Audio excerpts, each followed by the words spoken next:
Hi everyone, a very good evening, good afternoon, guys. Can you all please keep your cameras on? Let's start the class.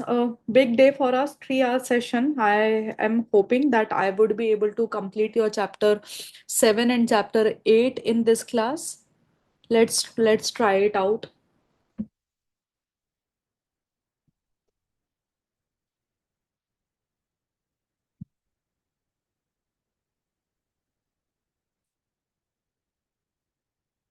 Do you have one compulsory question of Caro in your syllabus? Like, have you seen that one compulsory Caro question comes into your paper all the time? एक आता है एक class से. ठीक है. आज try करेंगे 3 घंटे का एक अच्छा एनर्जी लेकर के बैठते हैं. चैप्टर 7 का 265 तो अपन कंप्लीट करेंगे ही. चैप्टर 8 में कारो का रिपोर्टिंग कैसे होता है, ऐसे 701 में स्पेसिफिकली क्या रिपोर्ट करना होता है आपको, 706 में क्या करना रहता है, ऐसे सब कुछ इंटरेस्टिंग चीजें पढ़ते हैं. ठीक है. Excuse me ma'am. Yes. Yes Ayushi. Ma'am मैं आज क्लास सिर्फ 6 बजे तक ले पाऊंगी। ओके, फिर रिमेनिंग पोर्शन देख लेना ना कल, क्योंकि मोस्टली कल क्लास नहीं रहेगा. चलेगा, वैसे कर लो. Yes ma'am. परफेक्ट. चलो.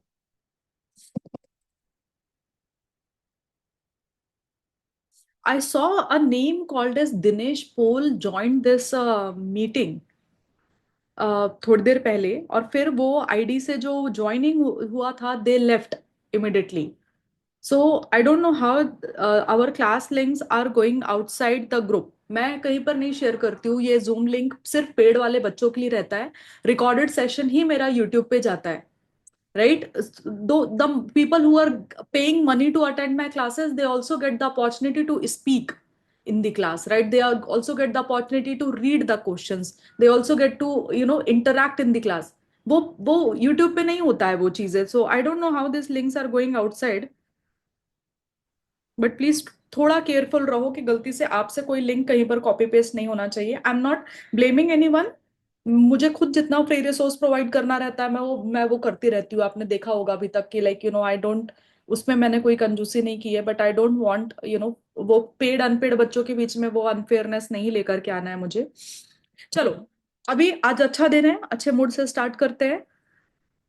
अच्छा दिन इसलिए है क्योंकि मैं मेरे घर जाने वाली हूँ एक दिन के बाद. उसकी खुशी मुझे आज से है. ठीक. Now, 3 standard back to back हमको कोरिलेट करने हैं. एक ऐसे 265, सॉरी एक ऐसे 260 communication with those charge with governance. ऐसे 265 communicating deficiencies in internal control with those charge with governance and management. ठीक है. थर्ड स्टैंडर्ड ऐसे 701. अभी ऐसे 701 हम इसके साथ क्यों कोरिलेट करके पढ़ रहे हैं वो आपको आधे घंटे में पता चल जाएगा, आधा घंटा 45 मिनट्स के अंदर. But do I have everyone in the class? Vivek, are you here? Vivek is here. Priyanka, not here yet. I just wait. मैं एक बार अनाउंसमेंट में डालती हूँ यहाँ पर.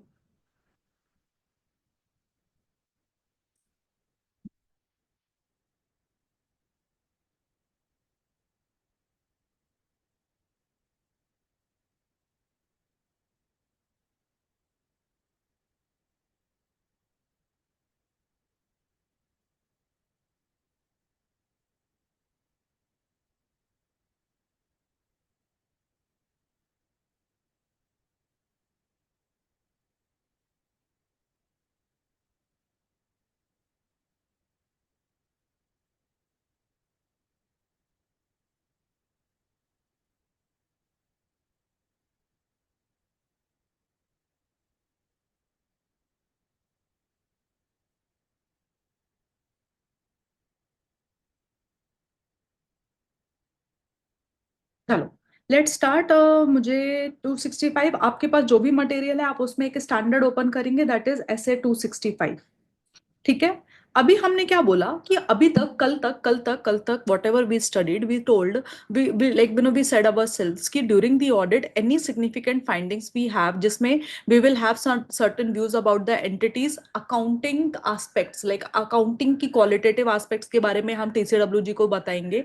Then we will also tell them कि दैट वी आर इंडिपेंडेंट, हमारे रिस्पॉन्सिबिलिटीज के बारे में। We will also talk to them about the significant findings. Significant findings के अंदर हमको कोई सिग्निफिकेंट मैटर्स पता चले, सिग्निफिकेंट डिफिकल्टी, अदर मैटर्स है, ये सारी चीजें हम टीसीडब्ल्यू जी से बताएंगे। ऐसे ही बोला वो बताओ, दैट इज फाइन, वो तो आपको बताना ही है, बट उसके अलावा आप जो ऑडिट करने के टाइम पे इंटरनल कंट्रोल्स अंडरस्टैंड करते हो एज पर ऐसे 315, इंटरनल कंट्रोल टेस्ट करते हो एज पर ऐसे 330, वो टेस्टिंग के बाद आपको जो भी इंटरनल कंट्रोल्स पे, एंटिटी के इंटरनल कंट्रोल्स पे एरर्स, डेफिशिएंसीज, कमियां पता चलती है, वो भी आप मैनेजमेंट एंड टीसीडब्ल्यू जी को तुरंत बता दो। क्यों? क्योंकि those are the people who are responsible for implementing, designing and maintaining the internal controls. तो जिस बंदे का रिस्पॉन्सिबिलिटी है इंटरनल कंट्रोल इंप्लीमेंट करने का, डिजाइन करने का, अगर उसको ही उसके डेफिशिएंसीज के बारे में नहीं बताओगे तो किसको बताओगे? सोचो। एटलीस्ट वो बंदा उसके ऊपर क्या काम कर करके उसको सुधार सकता है। So what is the scope of SA 265? The scope of SA 265 is to communicate deficiencies. Deficiencies मतलब कमियां। किसमें कमियां? इंटरनल कंट्रोल्स में। किसको? टीसीडब्ल्यू जी को और मैनेजमेंट को। सो 260 सिर्फ टीसीडब्ल्यू जी से बात करने के बारे में बात कर रहा था। क्यों? क्योंकि टीसीडब्ल्यू जी बहुत ज्यादा, एक तो चुगली के नेचर में भी था, दूसरा वो थोड़ा सा हायर लेवल के किसी बंदे से बात करने के लिए बहुत बात कर रहा है, क्योंकि मैनेजमेंट आपको, आपके साथ कुछ ना कुछ गड़बड़ कर रहा है। यहां पर ऐसा नहीं है।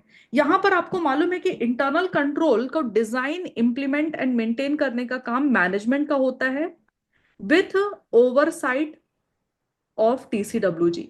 इसके लिए ये दोनों लोगों को बताना जरूरी है। Communicating deficiencies internal control to TCWG and management.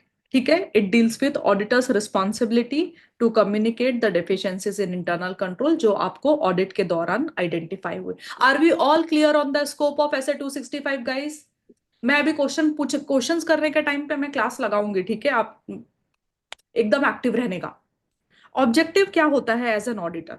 हमारा ऑब्जेक्टिव है, मैंने क्लास का रिकॉर्डिंग चालू किया, yes, the objective of auditor is to communicate appropriately. आप टीसीडब्ल्यू जी को और मैनेजमेंट को उनके इंटरनल कंट्रोल की कमियों के बारे में अप्रोप्रिएटली कम्युनिकेट करो। जो आपको लगता है कि ऑडिटर के प्रोफेशनल जजमेंट में, जिसमें आपको लगता है कि भाई हाँ, टीसीडब्ल्यू जी और मैनेजमेंट एंड टीसीडब्ल्यू जी का अटेंशन उस मैटर में जरूरी है, इंटरनल कंट्रोल्स के वो मैटर्स में अटेंशन टीसीडब्ल्यू जी का और मैनेजमेंट का जरूरी है, इसके लिए you should communicate appropriately. Deficiency का मतलब क्या होता है? डेफिशिएंसी के दो मतलब होते हैं। बुक में पढ़ने के पहले आप मुझे सुनो और लर्न करो। I will give you 1 minute to learn this. Deficiency के दो मतलब होते हैं। पहला, फाइनेंशियल स्टेटमेंट में कुछ मिस स्टेटमेंट ना हो, उसके लिए जो कंट्रोल्स इंप्लीमेंट करने हैं, दोज कंट्रोल्स आर मिसिंग। क्या बोला मैंने? एंटिटी के फाइनेंशियल स्टेटमेंट में कोई मिस स्टेटमेंट ना हो। ये ना हो इंश्योर करने के लिए जो कंट्रोल्स लगाने थे, those controls are missing only. That is also a deficiency. और controls are not missing, control लगाया है, but those controls are not effective. Why? Because they are unable to prevent, detect or correct the misstatement. या तो internal controls लगाए ही नहीं है, या तो लगाया है but they are not able to prevent, detect और correct the misstatement on a timely basis. अगर ऐसा दोनों चीज आपको आपको अगर क्वेश्चन पे देखने के लिए, पढ़ने के लिए मिलता है इंटरनल कंट्रोल्स के बारे में, या फिर ऑडिट के दौरान प्रैक्टिकल लाइफ में आपको ऑब्जर्व होता है, तो you will immediately communicate with management and TCWG both. Now you will read the English में क्या लिखा हुआ है वहां पर। A deficiency in internal control means a control which is designed, implemented, and operated in such a way that it is unable to prevent, detect, or correct the misstatement in financial statement on a timely basis. Or the control which are necessary to prevent, detect, and correct are missing. So there are certain keywords. एक तो prevent, detect and correct, ये आपको मालूम ही होना चाहिए, ठीक है, internal controls के बारे में। प्रिवेंट, डिटेक्ट एंड करेक्ट करने वाले जो इंटरनल कंट्रोल्स है उनका design, implementation and maintenance, DIM of IC, internal controls. ये आपके वर्डिंग्स आपके माइंड में होना चाहिए। Please learn the meaning of deficiencies internal control right away. ठीक है, डेफिशिएंसीज और इन इंटरनल कंट्रोल का क्या मतलब होता है, पॉइंट 1 पॉइंट 2 आप लर्न करो। मैं तब तक क्वेश्चन फिगर आउट करती हूँ। सारी दुनिया,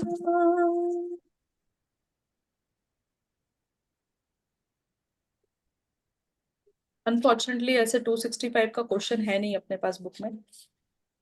कोई बात नहीं, सीए फाइनल नहीं चाहिए बॉस, सीए इंटर।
विकास एक बार बोलोगे what is the meaning of deficiency?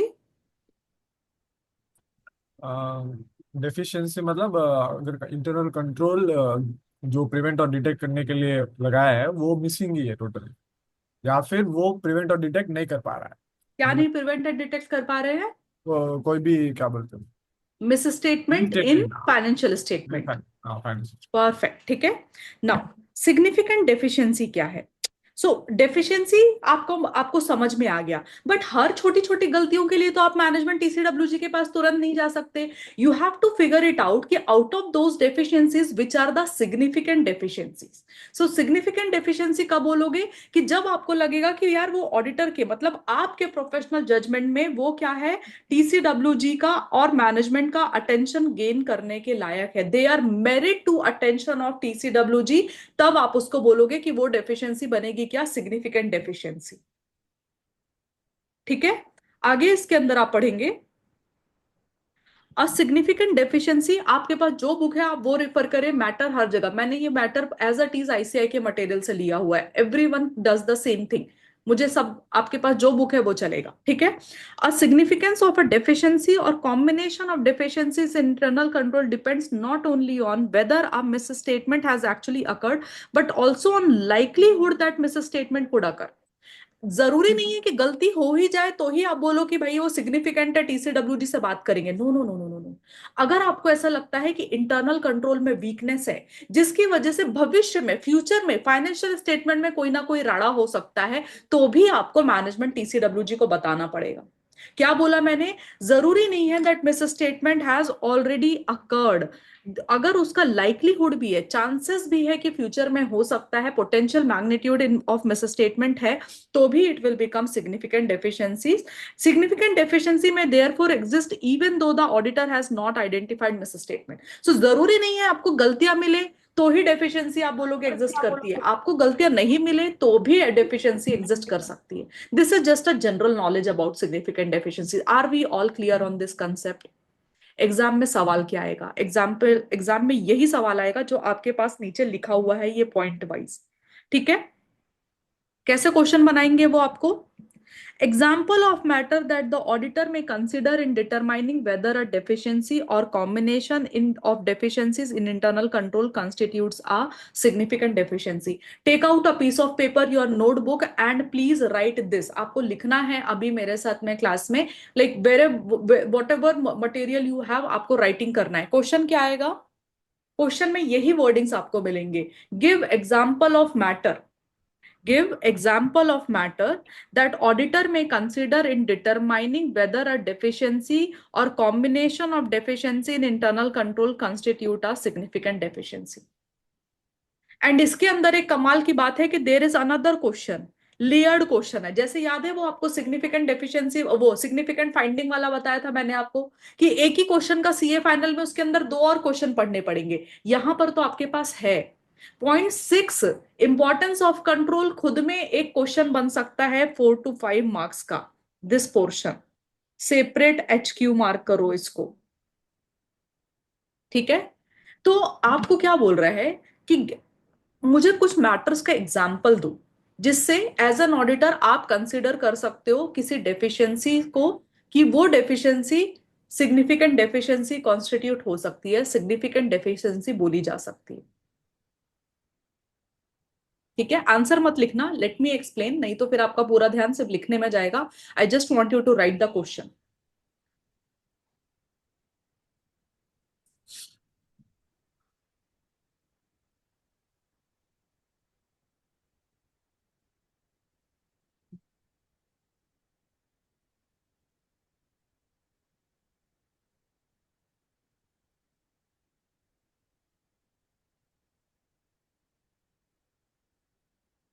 Priyanka मंदिर गए थे?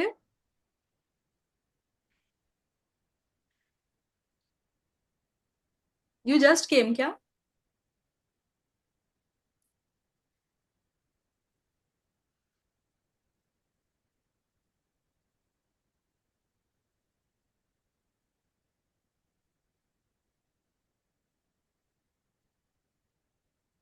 मैंने मेरे पास ना स्क्रीन में व्यू बहुत बड़ा किया है ताकि मैं आप लोगों को देख सकूं. आपको स्क्रीन आपके पीसी पे प्रॉब्लम प्रॉपर दिख रहा है ना? You are seeing my shared screen only, क्योंकि मुझे ना आप लोग बहुत छोटो छोटो दिखते हो तो मैंने आपका व्यू बड़ा कर लिया. ठीक है. क्या सवाल है कि हमको कुछ एग्जाम्पल देने हैं जिससे ऑडिटर के प्रोफेशनल जजमेंट में उसको कोई मैटर क्या लगेगा, सिग्निफिकेंट डेफिशिएंसी लग सकता है. पहला, फर्स्ट पॉइंट, सपोज आपको मैं एग्जाम्पल देती हूं. सेल्स में जीएसटी का जो रेट है उसके ऊपर कोई चेक नहीं है. एंटिटी के कंप्यूटर सिस्टम में जो जीएसटी का रेट है उसके ऊपर कोई चेक नहीं है कि कौन से प्रोडक्ट में 12% जीएसटी कैलकुलेट होना चाहिए, कौन से प्रोडक्ट में 6% जीएसटी कैलकुलेट होना चाहिए. हर बार उस बंदे को मैन्युअली सेलेक्ट करना पड़ता है. Don't you think this is a internal control weakness? Product wise classification होता है जीएसटी के रेट का. ऐसा थोड़ी है कि मेरी मन से इच्छा है तो मैं 18 लगाऊंगी, 6 लगाऊंगी. तो कंट्रोल क्या होना चाहिए कि द मोमेंट बिल बनाने के लिए प्रोडक्ट सेलेक्ट किया जाए तुरंत जीएसटी ऑटोमेटिकली आ जाना चाहिए. किस रेट से? This internal control is missing.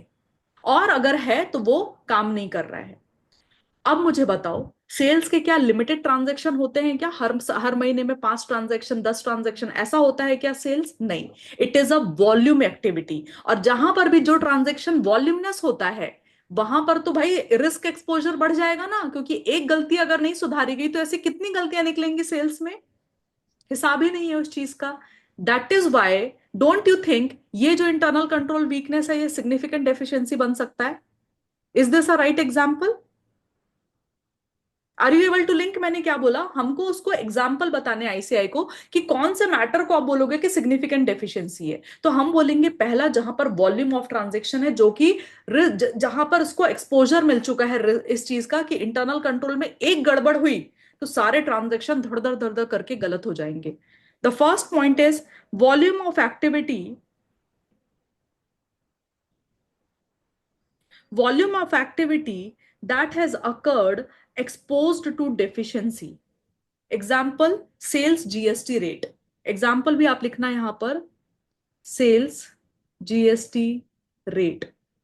हर एक इनवॉइस में कितना बड़ा एक्सपोजर टू डेफिशिएंसी है ना, हर एक इनवॉइस ही गलत हो जाएगा यहां पर, तो उस केस में तो बोलोगे नहीं नहीं, ये तो मैनेजमेंट एंड टीसीडब्ल्यूजी को बताना पड़ेगा बॉस, ये तो सिग्निफिकेंट डेफिशिएंसी का एग्जांपल है। वॉल्यूम ऑफ एक्टिविटी जहां पर ज्यादा हो, that has occurred exposed to deficiency.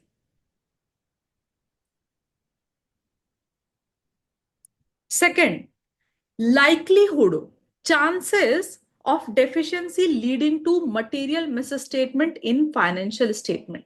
कोई डेफिशिएंसी आपके फाइनेंशियल स्टेटमेंट में गड़बड़ करवा सकती है, that is also an example of a matter constituting significant deficiency. सवाल क्या पढ़ रहे हैं कि कौन सा मैटर सिग्निफिकेंट डेफिशिएंसी बोला जा सकता है, आप बोलोगे वो सारे गड़बड़, वो सारी डेफिशिएंसी इन इंटरनल कंट्रोल जिससे फाइनेंशियल स्टेटमेंट में लफड़ा हो सकता है, हम उसको बोलेंगे सिग्निफिकेंट डेफिशिएंसी। सी, हम तो फाइनेंशियल ऑडिट करने के लिए गए हैं, हमको क्या देखना है कि balance sheet, PNL, cash flow, notes to account में कुछ गड़बड़ नहीं मिलनी चाहिए।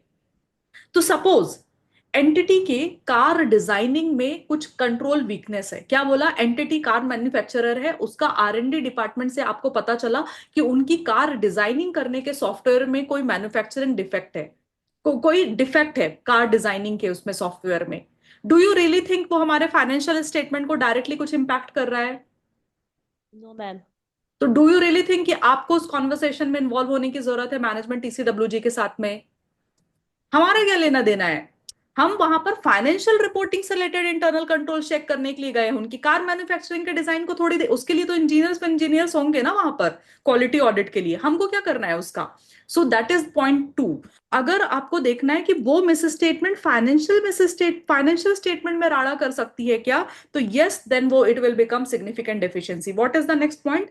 लाइकलीहुड मतलब chances of a deficiency leading to misstatement in the financial statement.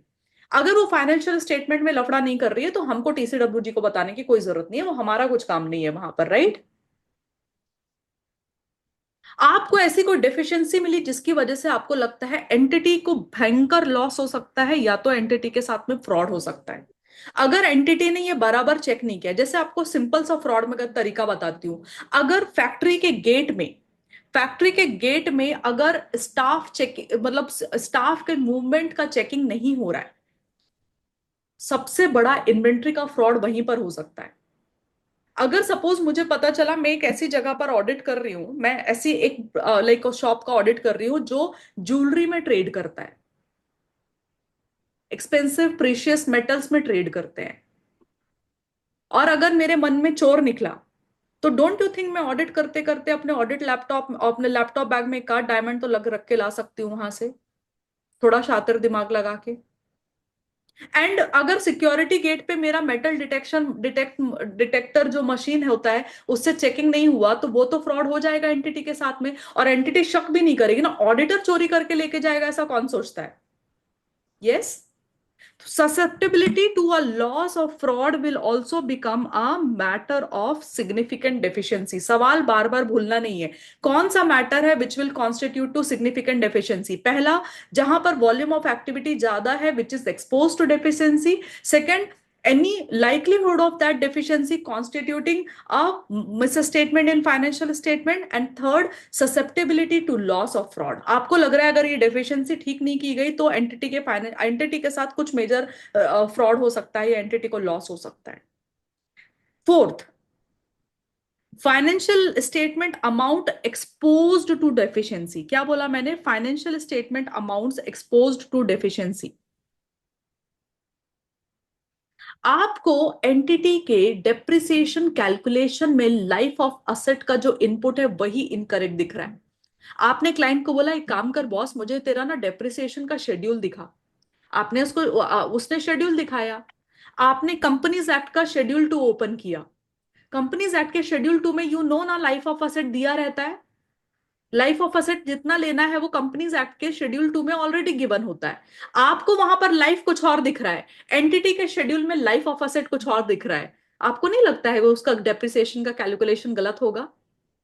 और डेप्रिसिएशन तो डायरेक्टली फाइनेंशियल स्टेटमेंट का ही आइटम है ना, तुरंत प्रॉब्लम हो जाएगा, ये तो सिग्निफिकेंट डेफिशिएंसी है। So financial statement amount expose to deficiency, लिखो वहां पर example. depreciation, useful life of asset different than schedule 2 of Companies Act. Companies Act के शेड्यूल टू 2013, मतलब कंपनीज एक्ट 2013 के शेड्यूल 2 में ही दिया रहता है कि कंपनी को यूजफुल लाइफ ऑफ असेट क्या लेना है। अगर एंटिटी ने कुछ और लिया हुआ है तो वो तो तुरंत वो एक्सपोजर टू डेफिशिएंसी है। ठीक है। There are total of 7-8 points. आपको एग्जाम में मैक्सिमम 5 पॉइंट्स लिख कर आना है। सो यू कैन चूज कि आपको इसमें से कौन से 5 पॉइंट्स लिख करके आने हैं। ठीक है, बट मैं आपको सारा समझाती हूँ। एग्जाम के पॉइंट ऑफ व्यू से इंपॉर्टेंट क्वेश्चन है ये ऐसे 265 का।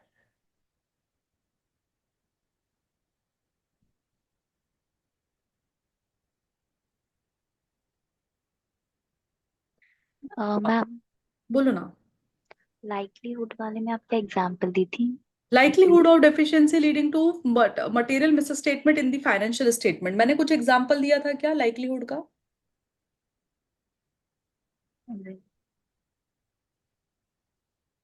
मैन्युफैक्चरिंग का बोला। सॉरी। वो मैन्युफैक्चरिंग ऑफ कार्स, मतलब उन हाँ, कार। मैंने आपको बताया था वो कार डिजाइनिंग में आपको एरर दिखा था कि कार की जो डिजाइनिंग में एरर है उसका फाइनेंशियल स्टेटमेंट में तो कोई इम्पैक्ट नहीं आ रहा था, तो हम उसके लिए फिर आप नहीं बोलोगे मैनेजमेंट एंड टीसीडब्ल्यूजी को। ठीक है। Then can you give me an example of accounting estimate? Client जब अपना फाइनेंशियल स्टेटमेंट बनाता है तो कौन कौन से अकाउंटिंग एस्टिमेट लेता है? Provision for doubtful debt. Provision for Gratuity. Doubtful debt, provision for bed date, provision for any sort of liabilities, contingent liability का एस्टिमेट्स, ये सब प्रोविजन फॉर ग्रेचुटी।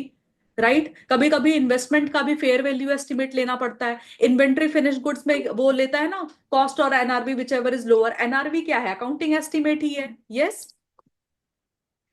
जो भी अकाउंटिंग एस्टिमेट में ना बहुत ज्यादा सब्जेक्टिविटी एंड कॉम्प्लेक्सिटी इन्वॉल्व होगा, आप मान के जाना वहां पर राड़ा हो सकता है।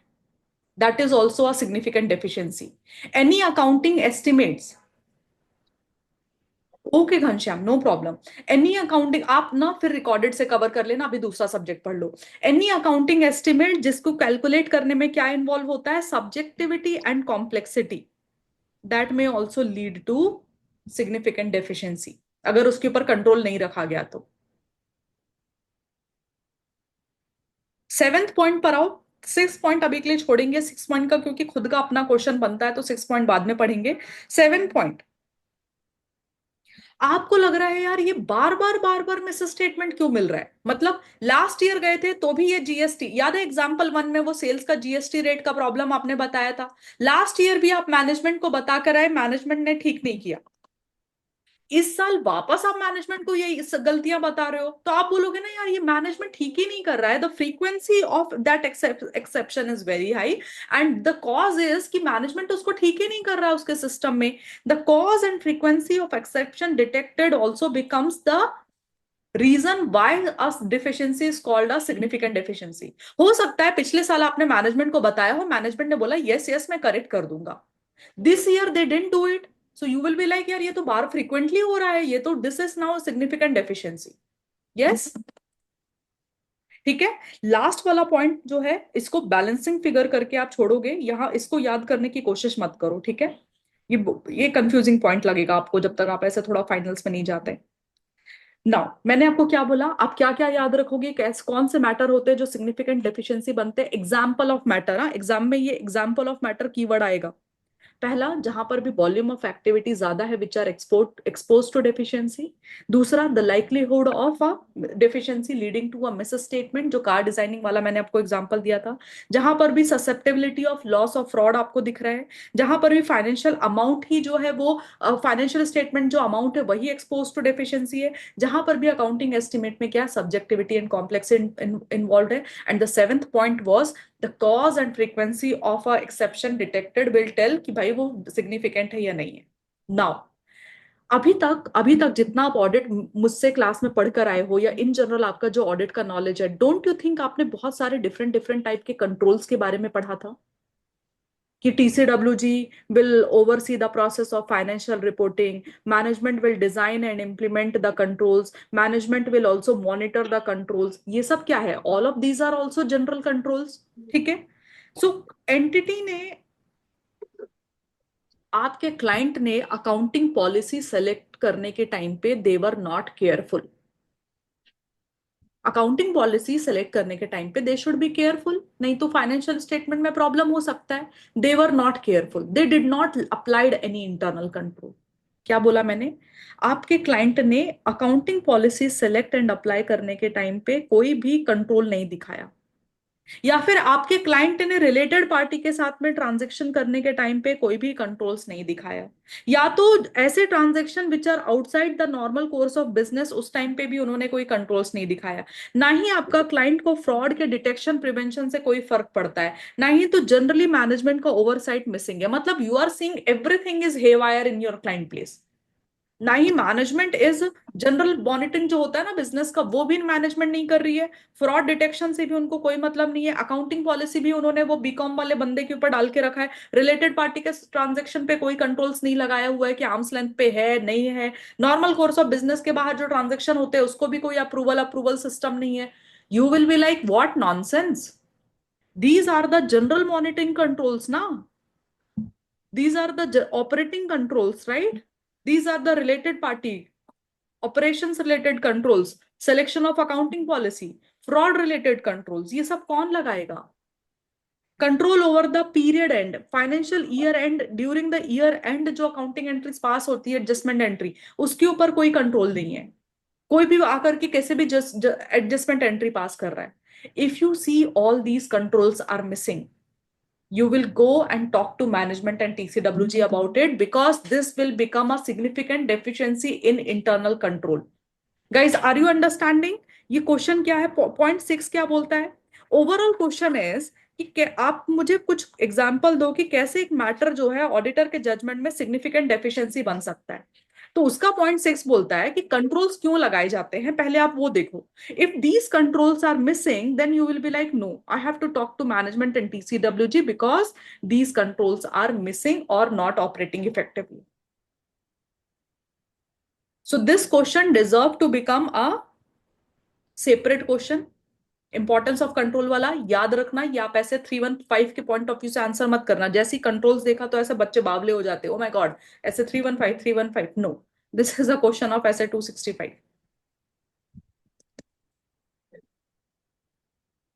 नाउ यू विल लर्न, एक बार थोड़ा सा 2 मिनट का टाइम लेकर के एक बार लर्न कर लो इसको finally, then I will move to the next question. There is another question of this 265 में, back to back important exam oriented questions है, ठीक है? आप लैंग्वेज देखो इसका, और यहां पर सबसे ज्यादा बच्चे कंफ्यूज होते हैं, ठीक है? थोड़ा कंफ्यूजिंग हेडिंग भी दिया है आईसीआई ने। Example of indicators of significant deficiencies in internal control. Internal control में सिग्निफिकेंट डेफिशिएंसी है, इसके इंडिकेटर्स।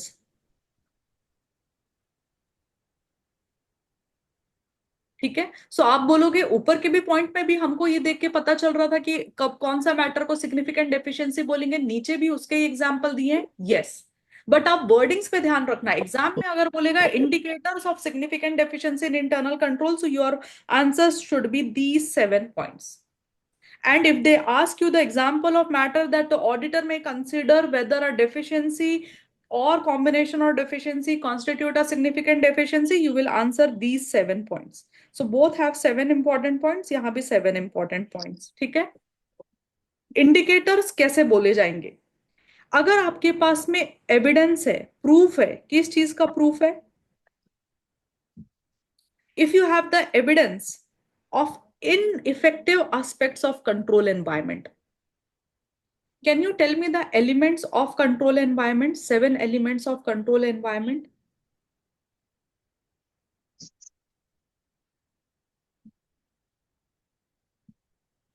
अब मुझे ये मत पूछना कि ये कहाँ है। चैप्टर 3 में आपने कंपोनेंट ऑफ इंटरनल कंट्रोल पढ़ा होगा। उसका, उस कंपोनेंट का जो पहला हिस्सा होता है वो होता है कंट्रोल एनवायरनमेंट, और उसके अलावा उसके अंदर 4 पार्ट्स होते हैं, ठीक है? 1 2 3 4 5। पहला जो पार्ट है, कंपोनेंट है कंट्रोल एनवायरनमेंट, उसके अंदर 7 एलिमेंट्स होते हैं।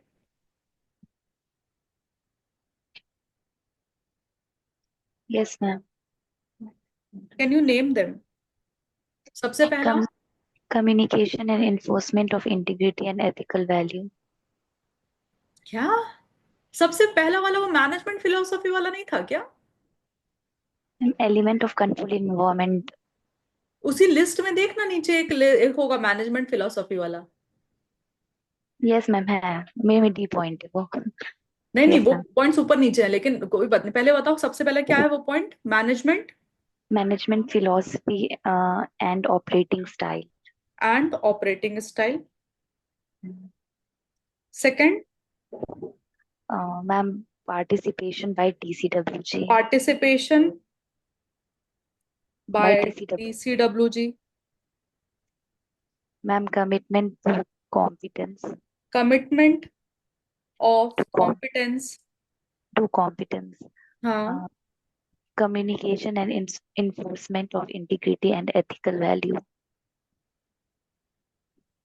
Communication and enforcement of integrity And and ethical values. organizational structure. Organization structure. Assignment of authority and responsibility. Assignment of authority and responsibility. Human resources policy and human practice. Resources policy Policy. And procedure. pra- ठीक है, अगर ये 7 elements में आपको कुछ भी राड़ा मिलता है और आपको लगता है कि ये जो मैनेजमेंट और टीसीडब्ल्यूजी है ये अपना काम ये 7 एस्पेक्ट में ठीक से नहीं कर रहे हैं, so this becomes one of the indicator of ineffective control environment.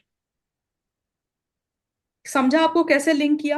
एक एंटिटी का कंट्रोल एनवायरनमेंट कैसे पता चलता है? कंट्रोल एनवायरनमेंट ये 7 एलिमेंट से पता चलता है। मैनेजमेंट का philosophy, operating style, participation by the TCWG in the overall organization, commitment to competence, then communication of integrity and ethical values by the management or the top management to the rest of the organization का structure, assignment of authority and responsibility and human resource policy and procedure के basis पे।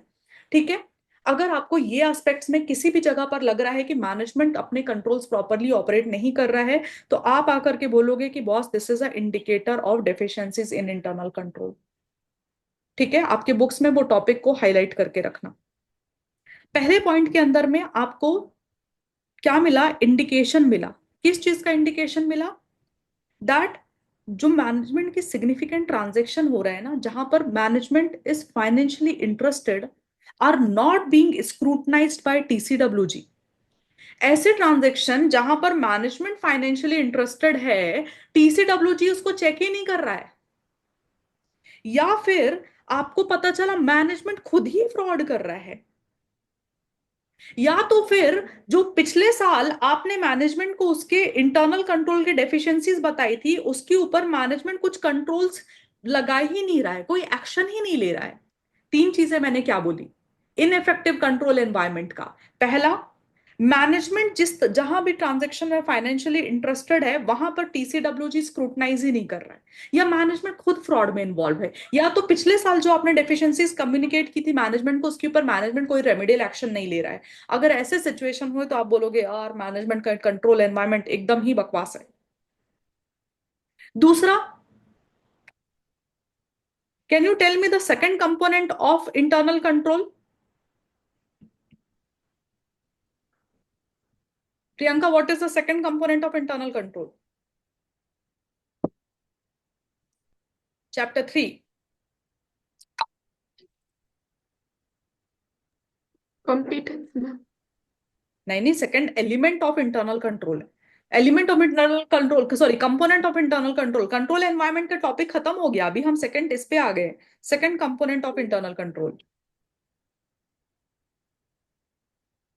तुम लोगों को मालूम है ये topic में से ना एक क्वेश्चन आता है चैप्टर 3 में से इंटरनल कंट्रोल के ऊपर। ठीक है, हम जाएंगे वाले चैप्टर पे, अभी लोड मत लो। अभी ये बताओ, Risk assessment. Entities risk assessment process.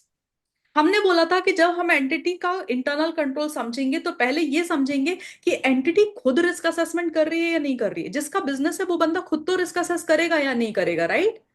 आपको वही देखना है, यहां पर भी वही इंडिकेटर है। मैं टॉपिक इसलिए लिंक करा रही हूं कि एक जगह पढ़ोगे तो दो सॉल्यूशन आपको एक साथ मिल जाते हैं, ठीक है। absence of risk assessment process within the entity where this process is ordinarily be expected to have been established।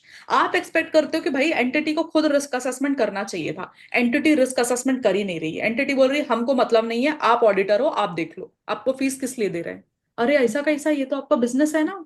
The primary responsibility to prevent and detect of the fraud or error is with you, not with us.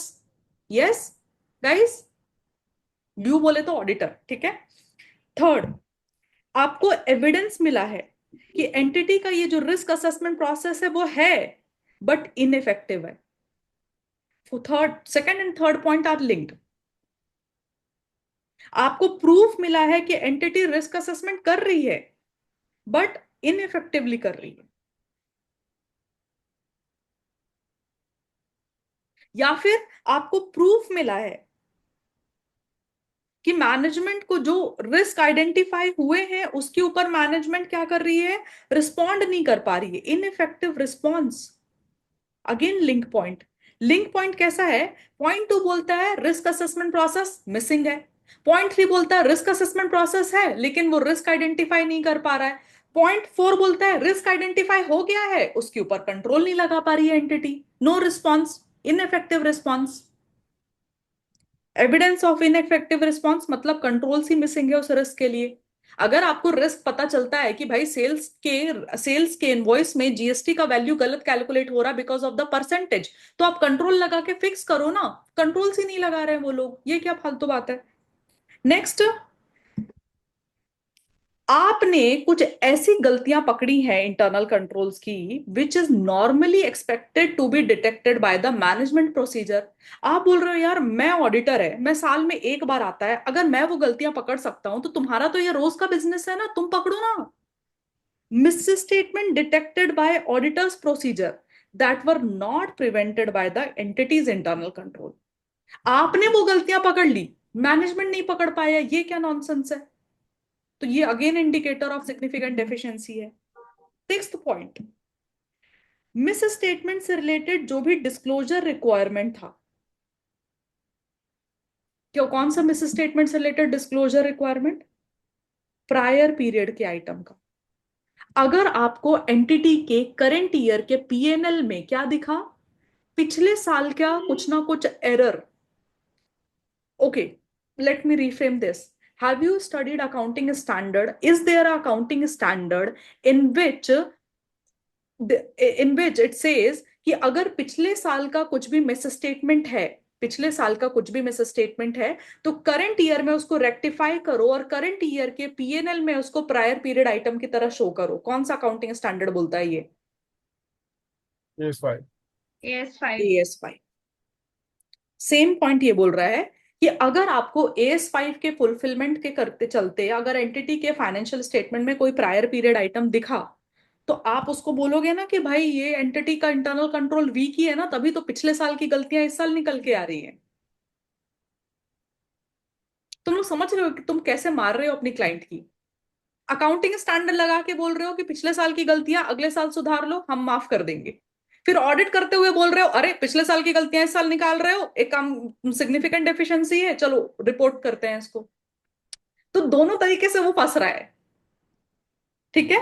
तो disclosure of misstatement due to fraud और error as prior period items in the current year PNL, तो आप बोलोगे significant deficiency है boss इसमें, ठीक है। And last, आपको प्रूफ मिला है कि एंटिटी अपने फाइनेंशियल स्टेटमेंट की प्रिपरेशन को ओवरसी नहीं कर रही है, नहीं कर रही है। मतलब managements inability to oversee the preparation of financial statement. Can you please tell me what is the common thing between point 3, 4 and point 7?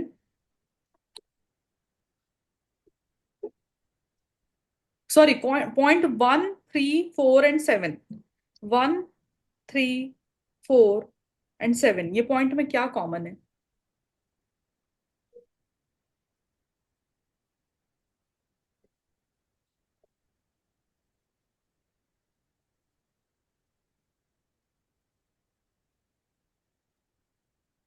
Then ineffectiveness. क्या विजन, हाँ, तीनों में वो एक इनफेक्टिवनेस का कॉमननेस। नहीं नहीं, एक बार फिर से देखो। तुम लोग बहुत कॉम्प्लिकेटेड आंसर ढूंढ रहे हो, but the answer is very easy. Management से रिलेटेड है। एविडेंस। नहीं, किसी एक बच्चे ने सही आंसर किया है अभी। मैनेजमेंट से एविडेंस। रिलेटेड है मैम, कि नहीं, मतलब विवेक मैनेजमेंट गलत, की विवेक गलत इनफेक्टिवनेस। नहीं। एविडेंस। एविडेंस। .1347 का पहला वर्ड क्या है? एविडेंस। Evidence. आपको इस चीज का प्रूफ मिला है कि आगे गड़बड़ क्या हुआ है, राइट? तो ये 4 पॉइंट तो आपको ऐसे ही याद होने चाहिए। पहला पॉइंट में आपको किस चीज का एविडेंस मिला था? कि कंट्रोल एनवायरनमेंट इनइफेक्टिव है। कंट्रोल एनवायरनमेंट इनइफेक्टिव है।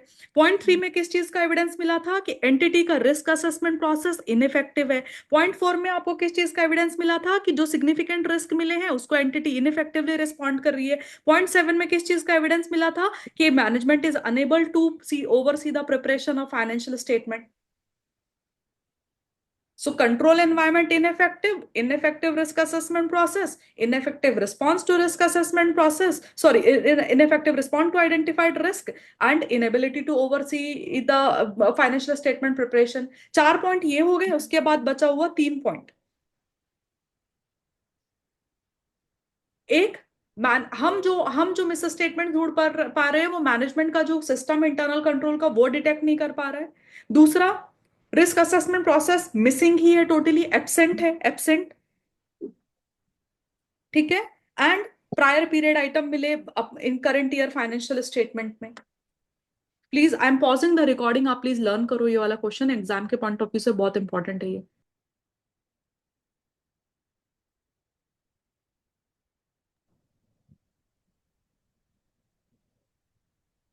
नाउ लेट्स अगेन, थोड़ा सा हमारा पोर्शन बाकी है। What is the portion we are left with? Determination of significant deficiencies in internal control. The auditor shall determine whether, on the basis of audit work performed, the auditor has identified one or more deficiencies in internal control. If yes, if the auditor has identified, the auditor shall determine, on the basis of audit work performed, whether individually or in combination they constitute a significant deficiency. पूरे paragraph में कुछ भी याद रखने की जरूरत नहीं है। वो सिर्फ एक लाइन में ये बोल रहे हैं कि जितनी भी आपको डेफिशिएंसीज मिली हैं इंटरनल कंट्रोल में, आप उसको डिटरमाइन करके देख लो कि क्या वो सिग्निफिकेंट डेफिशिएंसी है क्या। ठीक है। Don't remember anything in that paragraph, ये सिर्फ वन लाइनर याद रखना है आपको। कमिंग टू दिस वन, अब एक बार डिटरमाइन हो गया कि सिग्निफिकेंट डेफिशिएंसी है, सिग्निफिकेंट डेफिशिएंसी है। अब हम क्या करेंगे? कुछ नहीं, हम टीसीडब्ल्यूजी से डिस्कस कर लेंगे। We have to communicate. ठीक है। The auditor shall communicate with the management and appropriate level with the appropriate level of responsibility on a timely basis. क्या डिस्कस करोगे आप उनसे? पहला, इन राइटिंग, राइटिंग में क्या देना है आपको? Significant deficiencies in internal control that auditor has communicated और intend to communicate to TCWG. आपको टीसीडब्ल्यूजी को जो भी डेफिशिएंसीज बतानी है वो पहले इन राइटिंग आप एक बार मैनेजमेंट से डिस्कस कर लो।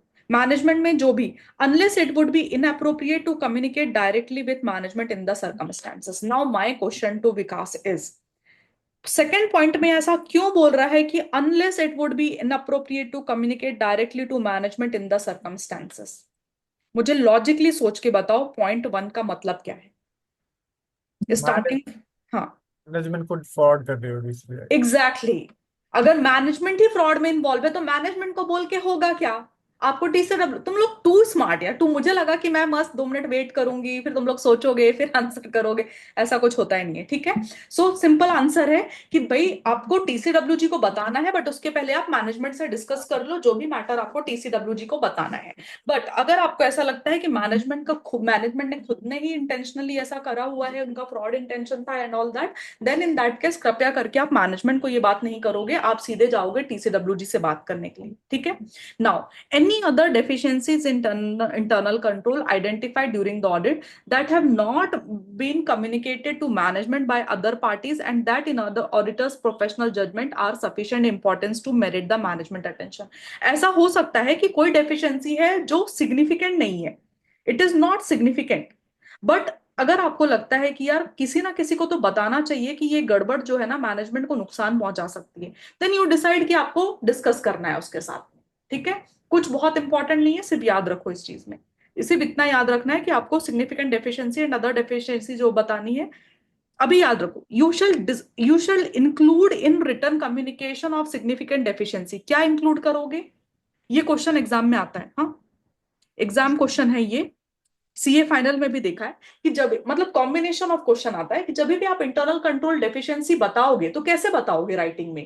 पहला, उस डेफिशिएंसी का डिस्क्रिप्शन दो एंड एक्सप्लेनेशन दो कि उसका पोटेंशियल इफेक्ट क्या हो सकता है। अगर आप बोल रहे हो कि भाई तुम्हारे बच्चे में कमी है, तुम्हारे बच्चे में कमी है, कृपया करके डिस्क्रिप्शन करके देके बताइए तो हमारे बच्चे में क्या कमी है और उससे इम्पैक्ट क्या हो रहा है।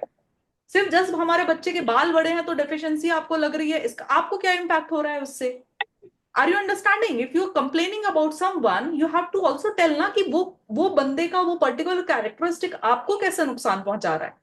तो इन केस ऑफ मैनेजमेंट आपको बताना कि वो कैसे उस एंटिटी को क्या पोटेंशियल नुकसान दे सकता है, फाइनेंशियल स्टेटमेंट में क्या गड़बड़ हो रहा है उसकी वजह से। यस और no, are you able to understand point one? And second point में उस मैटर से रिलेटेड जो भी सफिशिएंट जानकारी है, जो भी आपको प्रूफ मिले, डॉक्यूमेंट्स मिले हैं, वो भी दे दो ताकि मैनेजमेंट को समझ में आए कि आप किस कंटेक्स्ट में बोल रहे हो। सो आप मैनेजमेंट को प्रॉपर प्रूफ के साथ दिखाओ कि देखो ये गलती की वजह से ना पिछले साल ये एरर्स हुए हैं, करंट पीरियड में भी इतने वैल्यू का इंपैक्ट दिख रहा है, अब आप एक्शन लो, क्या करना है इसके ऊपर। यस, दो चीजें, पहला description of deficiency along with the potential effect, दूसरा sufficient information so that TCWG and management can understand the context. Context वाला जो वर्ड है उसको हाईलाइट करना ताकि आपको याद रहे। पोटेंशियल इफेक्ट याद रखो, डिस्क्रिप्शन याद रखो एंड कॉन्टेक्स्ट याद रखो, सफिशिएंट इंफॉर्मेशन याद रखो and the point is done. Please highlight these four keywords.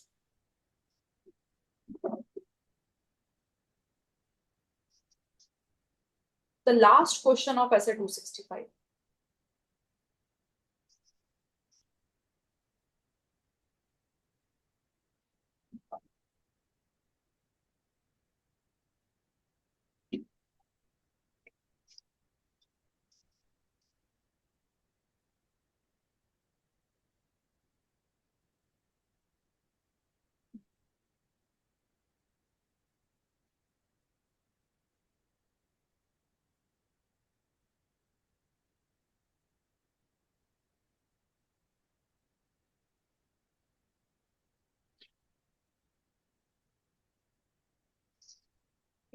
Last में बोला है इन जनरल, इन पर्टिकुलरली जब आप मैनेजमेंट एंड टीसीडब्ल्यूजी को इंटरनल कंट्रोल की डेफिशिएंसी के साथ में के बारे में बताओगे तो उनको बताना कि the purpose of audit was to express an opinion. This is like a disclaimer. यहां पर आप डिस्क्लेमर दे रहे हो कि हम आपको आपके इंटरनल कंट्रोल की डेफिशिएंसी बता तो रहे हैं बट वो हमारा काम नहीं था। ओरिजिनली ओरिजिनली हम ऑडिट करने के लिए बस आए थे।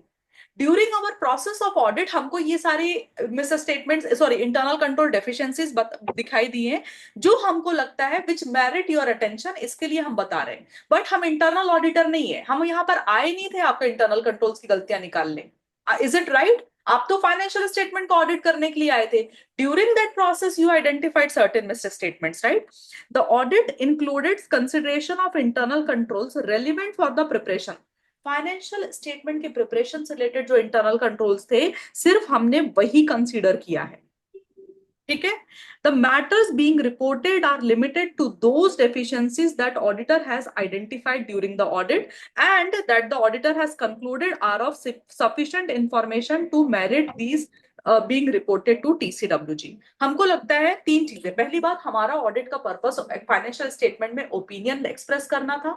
दूसरा, हमने वही इंटरनल कंट्रोल कंसीडर किए जो फाइनल स्टेटमेंट के प्रिपरेशन से रिलेटेड रिलेवेंट थे। एंड तीसरा, ये जो मैटर हम रिपोर्ट कर रहे हैं डेफिशिएंसीज के बारे में, हमको ऐसा लगता है कि वो टीसीडब्ल्यूजी का अटेंशन गेन करने का तो मेरिट रखता है। Now please read this sentence and एक बार ये पैरा एक बार फाइनलाइज करो आपके हेड में।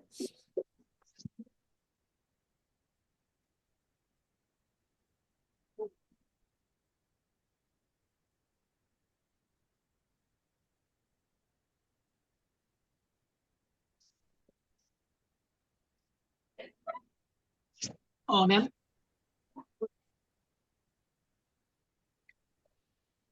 मैम वो थर्ड पॉइंट में जो बोला ना कि लिमिटेड टू दोज डेफिशिएंसी, ये लिमिटेड का क्या मतलब ये? लिमिटेड मतलब ये जो मैटर हम रिपोर्ट कर रहे हैं, these are limited to those deficiencies that auditor has identified during the audit. मतलब इन जनरल हमको आपके कंट्रोल्स के बारे में कुछ नहीं मालूम है, हम जब ऑडिट करने के लिए आए उस टाइम पे हमको ये डेफिशिएंसीज आइडेंटिफाई हुए और वही डेफिशिएंसीज हम आपको बता रहे हैं। हमने अलग से जाकर के आपके इंटरनल कंट्रोल को कुछ नहीं चेक किया था। ड्यूरिंग द ऑडिट जो हमको आइडेंटिफाई हुआ है deficiencies, our observation is limited to only those.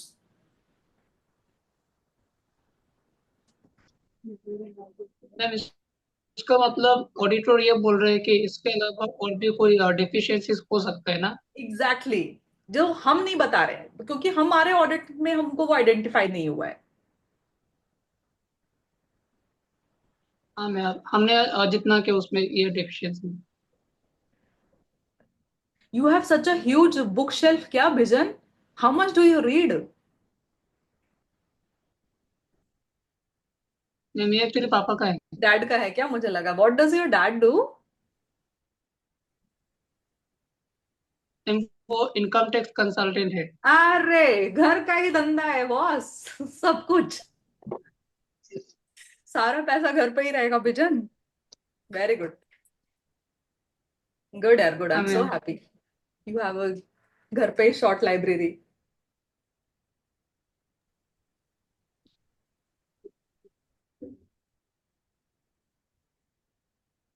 चलो, अभी 265 खत्म हुआ। आर यू फीलिंग थोड़ा comfortable with this standard now guys? Hardly like ma'am 2 page का स्टैंडर्ड था ये। हाँ बोलो मानवी। मैम सेकंड पॉइंट एक बार देखो ना। कौन सा second point? Ma'am audit includes consideration of internal control relevant to the preparation of financial statement. Financial statement की प्रिपरेशन में जो इंटरनल कंट्रोल्स लगते हैं, हमने हमारे ऑडिट में सिर्फ वही कंसीडर किया है, ताकि, क्योंकि देखो हमारे ऑडिट प्रोसीजर किस पे बेस्ड होते हैं? एंटिटी का इंटरनल कंट्रोल्स कैसा है। यू रिमेंबर, जब हम सबसे पहले एंटिटी ऐसे 315 करते हैं तो we understand the entity and its internal control. Once we understand entity and its internal control, then we design the risk assessment procedure and further audit procedure. तो हम उस पॉइंट पे बोलने की कोशिश कर रहे हैं कि हमने वही इंटरनल कंट्रोल्स कंसीडर किए हैं जिसके बेसिस पर हम अपने फर्दर ऑडिट प्रोसीजर डिजाइन करते हैं, that are appropriate in the circumstances but not for the purpose of expressing any opinion on internal control. हमने आपकी इंटरनल कंट्रोल्स इसके लिए इवेल्युएट किए थे ताकि हम अपने फर्दर ऑडिट प्रोसीजर लगा सके, ना कि इसके लिए कि हम यहाँ पर आए आपके इंटरनल कंट्रोल्स पे ओपिनियन देने के लिए। हम नहीं आते आपके इंटरनल कंट्रोल्स पे ओपिनियन देने के लिए, वो इंटरनल ऑडिटर का काम होता है।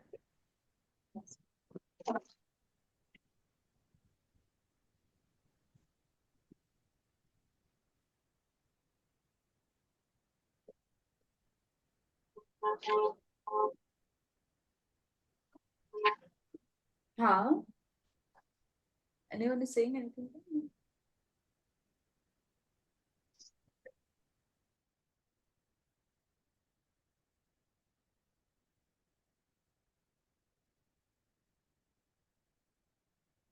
Done 265? Yes, ma'am. अरे क्या बात है, आयुष इतनी देर में बोली।